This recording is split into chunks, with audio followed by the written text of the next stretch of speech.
কিয়ামতের ময়দানে নারীরাও জাহান্নামে চলে যাবে। আল্লাহর পয়গম্বরকে যখন জিবরাইল আরশে নিয়ে যায়, জিবরাইল মায়ার নবীকে নিয়ে চলতেছে, হঠাৎ করে একজন বুড়া লোক দাঁড়াইয়া আমার রাসূলকে সালাম দিয়েছেন। জিবরাইল কয়, নবী সালামের উত্তর আপনি দিয়েন না। আবার কিছু দূর যাওয়ার পর একজন যুবক ব্যক্তি আমার রাসূলকে সালাম দিয়েছেন। আল্লাহ রাসূলকে জিবরাইল বলে, রাসূল সালামের জবাব দিয়েন না। আবার কিছু দূর যাওয়ার পর একজন নারী, সুন্দরী নারী আমার মায়ার নবীকে সালাম দিয়ে দেয়। জিবরাইল ডাক দিয়া বলে, পয়গম্বর আপনি সালামের উত্তর দিয়েন না। আল্লাহর নবীকে নিয়ে এমন ভাবে চলতেছে কিছু দূর যাওয়ার পর আল্লাহর নবী ডাক দিয়া বলে, জিবরাইল ওই যে বুড়া লোকটা দেখলাম লাঠি বর দিয়া দাঁড়ানো, পড়ে যাবে অবস্থা। ও জিবরাইল আমাকে সালাম দিল, তুমি সালামের উত্তর দিতে নিষেধ করলা, ওই ব্যক্তিকে? জিবরাইল ডাক দিয়া বলে, পয়গম্বর এটা হলো দুনিয়া, দুনিয়া পড়ে যাবে ধ্বংস হয়ে যাবে এমন অবস্থা। আপনি যদি ওই ব্যক্তির যদি সালামের জবাব দিতেন, আপনার উম্মত গুলো সব দুনিয়ার জন্য পাগল হয়ে যাইতো। এর নবীর আশিকের দল, পরকালে নারীরা জাহান্নামের মধ্যে যাবে। তবে জিবরাইল আমিন আরো যখন রাসূলকে নিয়ে চলতেছে, যাইতে এমন একটা স্থানের মধ্যে চলে গেল, একদল নারী মাথার মধ্যে জাহান্নামের ফেরেশতারা শিক ঢুকাইয়া ঝুলাইয়া রাখেছে, আর নিচে থেকে জাহান্নামের আগুনগুলো দাউ দাউ করে জ্বলে। আল্লাহর নবী ডাক দেয়া বলে, জিবরাইল এরা কারা? কেন এদেরকে এমন ভাবে শাস্তি দেওয়া হয়? মাথার মধ্যে জাহান্নামের শিকগুলো ঢুকাইয়া তারপরে উপরের দিকে ঝুলাইয়া রেখেছে, নিচের থেকে জাহান্নামের আগুন। আল্লাহ নবী যখন জিবরাইলকে জিজ্ঞেস করলো, জিবরাইল বলে, নবী আমার, এরা হলো দুনিয়ার জমিনে ওই সমস্ত নারী যারা মাথার মধ্যে কাপড় দিত না, যাদের চুলগুলো বেগানা পুরুষ দেখত, ওই নারীরা মাথার মধ্যে কাপড় দিয়া চুল ঢাইকা রাখতো না, বরং ওড়নাটা বুকের মধ্যে ঝুলাইয়া তারপর জমিন দিয়া চলাফেরা করত। কিয়ামত পর্যন্ত এমন ভাবে এদের শাস্তি হতে থাকবে। ও পর্দার আড়ালে মা বোনেরা, মাথার মধ্যে কাপড় দিয়ে রাখবা, চুলগুলো ঢেকে রাখবা।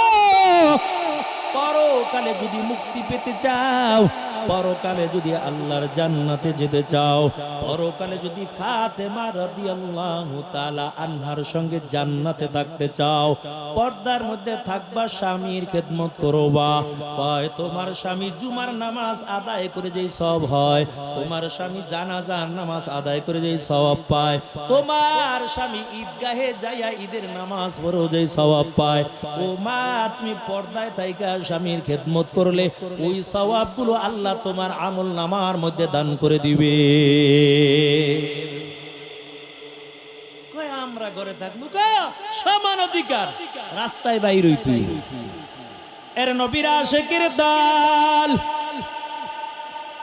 আল্লাহর পয়গম্বর দুনিয়া থেকে বিদায় হয়ে গেল। আজরাইল মায়ার নবীর জানটা কবজ করে নিয়ে গেল। মায়ার নবীর জানাজার নামাজ কিন্তু একসাথে জামাতে হয় না, কে ইমামতি করবে এমন কারো কোনো ক্ষমতা নাই। আল্লাহর পয়গম্বর দুনিয়া থেকে বিদায় হয়ে গেল, মায়ার নবীকে কবরের মধ্যে রাখা হলো। ওই যেই জায়গা মৃত্যুবরণ করেছে ওই জায়গার মধ্যে রাখা হয়েছে। আম্মা জান আয়েশার ঘরে দুনিয়া থেকে বিদায় হয়ে গেল, আম্মা জান আয়েশার ঘরের মধ্যে আল্লাহ রাসূলকে রাখা হয়েছে। মায়ার নবী এখন কবরের মধ্যে জিন্দা, শুধু আখিরি পয়গম্বর না, সমস্ত নবীরা পর্যন্ত কবরের মধ্যে জিন্দা। কোন ব্যক্তি যদি রাসূলের কবরের পাশে দাঁড়াইয়া সালাম দেয়, আমার রাসূল সরাসরি ওই বান্দাকে আল্লাহর পয়গম্বর দেখতে পায়। এই জন্য রাসূল বলেন যে আয়েশা আমার রওজার পাশে আমারে সালাম দিবে, আমি রাসূলের দায়িত্ব হয়ে যাবে পরকালে তাকে সুপারিশ করে জান্নাতে নেওয়া। আরে মুমিন মুসলমান আল্লাহর গোলাম, ওই মায়ার নবী দুনিয়া থেকে বিদায় হয়ে গেল, আবার কেমন করে আল্লাহর নবীকে ওখান থেকে উঠাবে? নবীজি যেই জায়গায় নবীজিকে রাখা হয়েছে একটু দূরে, আবার ছোট্ট একটু জায়গা, যে জায়গাটার নাম হলো রিয়াজুল জান্নাহ। যারা মদিনায় গেছেন তারা দেখছেন রিয়াজুল জান্নাহ। ওই রিয়াজুল জান্নাহর মধ্যে 2 রাকাত নামাজ আদায় করার জন্য ভিড় পড়ে যায়। রাত্র 2টা 3টা আর 4টা না 24টা ঘন্টা পর্যন্ত একই অবস্থায় মানুষগুলো লাইন ধরে দাঁড়াইয়া যায়, আর ওই জায়গায় যাইয়া 2 রাকাত নামাজ আদায় করে নেয়। তার একমাত্র কারণ আল্লাহর নবী বলেছেন, এই জায়গাটুকু হলো একটা জান্নাতের অংশ। যে ব্যক্তি রিয়াজুল জান্নায় বসে 2 রাকাত নামাজ আদায় করলো, সে যেন জান্নাতের মধ্যে ঢুকে গেল। মনে চায় না 2 রাকাত নামাজ ওই জায়গায় যে পড়বো? কত কিছু চাইলাম আল্লাহর কাছে, ছেলের জন্য দোয়া করলাম, বিবির জন্য দোয়া করলাম, আর একটু আল্লাহর কাছে এই দোয়া করতে পারেন না, আল্লাহ একবার যদি জীবদ্দশা হয় তোমার নবী রওজার পাশে দাঁড়াইয়া যেন সালাম দিতে পারি। কত ঢাকার শহর, কত গরিব রিস্কাওয়ালারা দেখছি তারাও মক্কা মদিনায় হজ করার জন্য গেছে। শুধু কবুলিয়াতের দরকার, কবুলিয়াতের দরকার। আল্লাহর কাছে চান, আল্লাহ দিবে। দুনিয়ার মানুষের কাছে চাওয়া লাগবে না। মুসিবতের মধ্যে পড়ে গেছেন, আল্লাহর কাছে চান, আল্লাহ মুসিবত থেকে উদ্ধার করে দিবে। দুনিয়ার মানুষের কাছে যে জীবনেও পাবেন না, কিন্তু আল্লাহর কাছে যত চাইবেন আল্লাহ তত দিবে, যত চাইবেন তত দিবে। ছোট্ট একটা ঘটনা শুনাই দিই, কেমনে চাইছে আর কেমনে পাইছে। রাসূলের স্ত্রী আয়েশা সিদ্দিকা রাদিয়াল্লাহু তাআলা আনহা 6 বছর কালে বিয়ে করছে। ইচ্ছা করে রাসূল করে নাই। খাদিজা যখন দুনিয়া থেকে বিদায় হয়ে গেছে, এই ঘটনা বইলি সামনে আইনে ইনশাআল্লাহ শেষ করে দেব। আপনাদের কষ্ট হয় না কি? যখন খাদিজা দুনিয়া থেকে বিদায় হয়ে গেছে, রাসূলের মনটা খুব খারাপ, বেজার হয়ে বই রয়েছে, আর ভালো লাগে না। কারণ কোন দিকে যাব? ওই যে জাবালে হেরা গুহা, যে পাহাড়টা, এখন 2 থেকে 3 ঘন্টা সময় লাগে উঠতে আর নামতে। বুড়া মানুষ তো সাহস করবে না, জুয়ান যারা তারা একবার উঠলে আর যাইব না। অথচ খাদিজা প্রতিদিন রাসূলের জন্য খাবার নিয়ে পাহাড়ে উঠতো।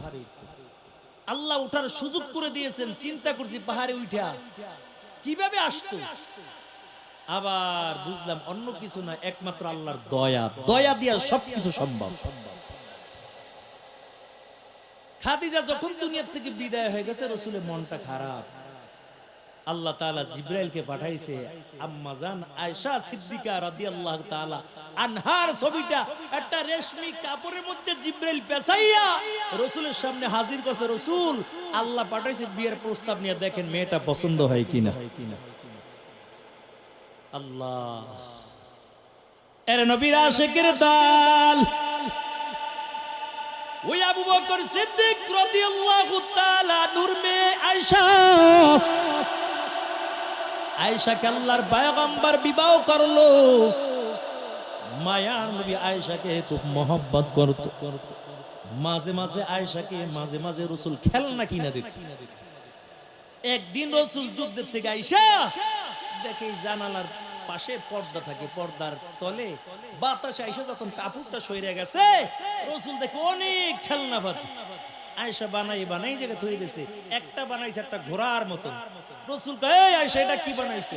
কয়, ঘোড়া বানাইছি। তুমি ঘোড়া বানাইছো, ঘোড়ার তো উপরের দিকে 2টা শিংয়ের মতন দিছো, ঘোড়ার তো কোনো শিং নাই, পাখার মতন লাগাই দিছ। কয়, কেন রাসূল? সুলাইমান নবীর যে ঘোড়া ছিল, এই ঘোড়ার নাকি একাধিক পাখা ছিল, এই জন্য আমিও পাখা দিয়ে দিছি। রাসূল মহব্বত করতো আয়েশার, খুব ভালোবাসতো। আম্মা জান আয়েশা সিদ্দিকা রাদিয়াল্লাহু তাআলা আনহা, মায়ের নবীও যুদ্ধের ময়দানে যাবেন। যুদ্ধের ময়দানে আগে যখন যাইতো 15 দিন 10 দিন 1 সপ্তাহ লাগে যুদ্ধে। বিবিদের কি নিয়ে যাবেন, কে যাবে সঙ্গে করে, কে যাবেন, লটারি দিল।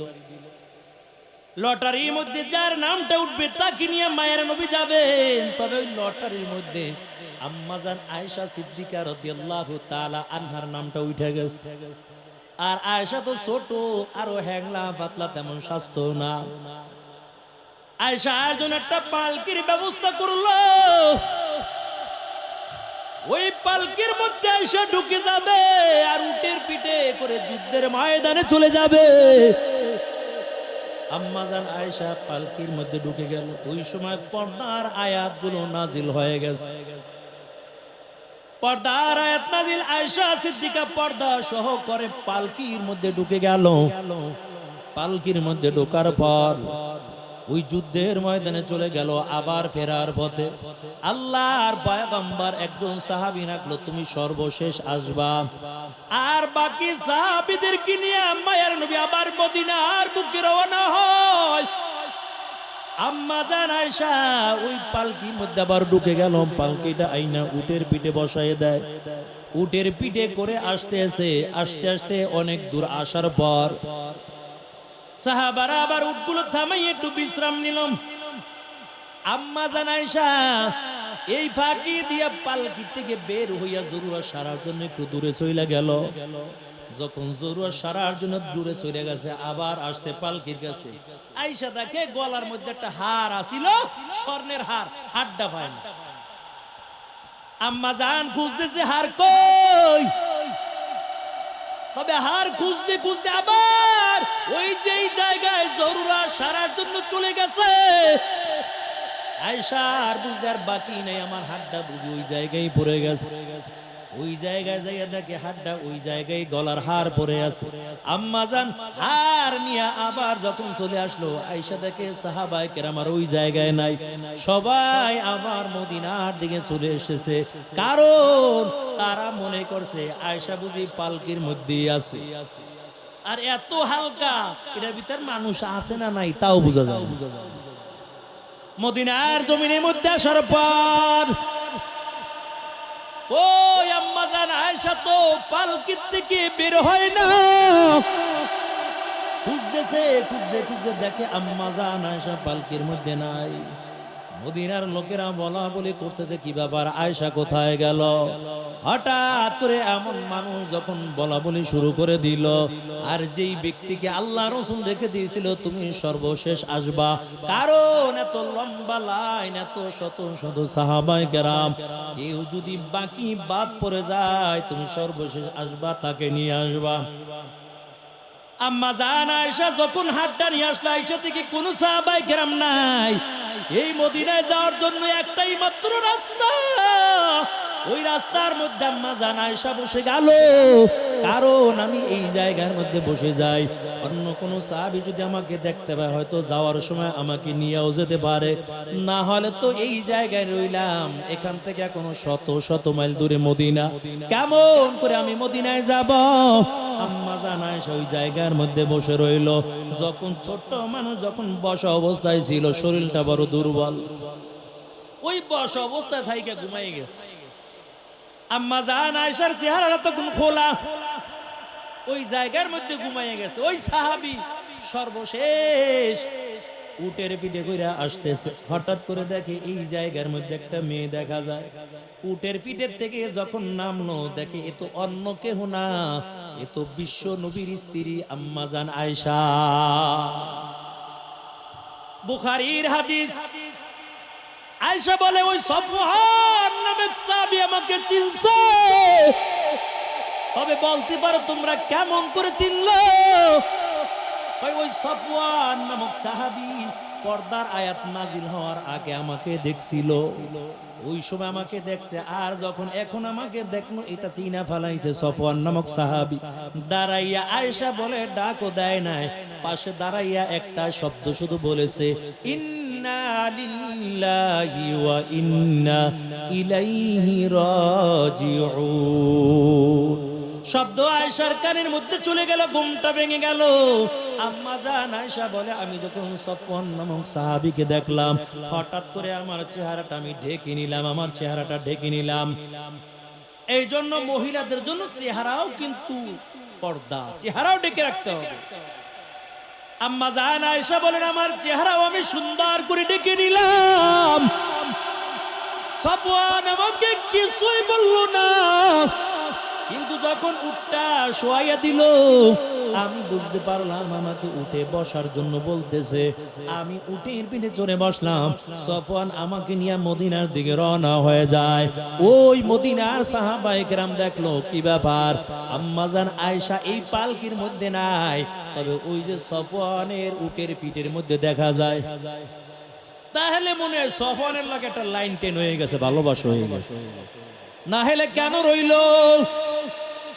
মায়ের নবীর কানে এমন সংবাদ চলে যায়, ও পয়গম্বর আপনার স্ত্রী ওই যে সফওয়ান নামক সাহাবীর ঘোড়ার পিঠে উঠে আসতেছে, হয়তো তার সঙ্গে কোনো রিলেশন আছে।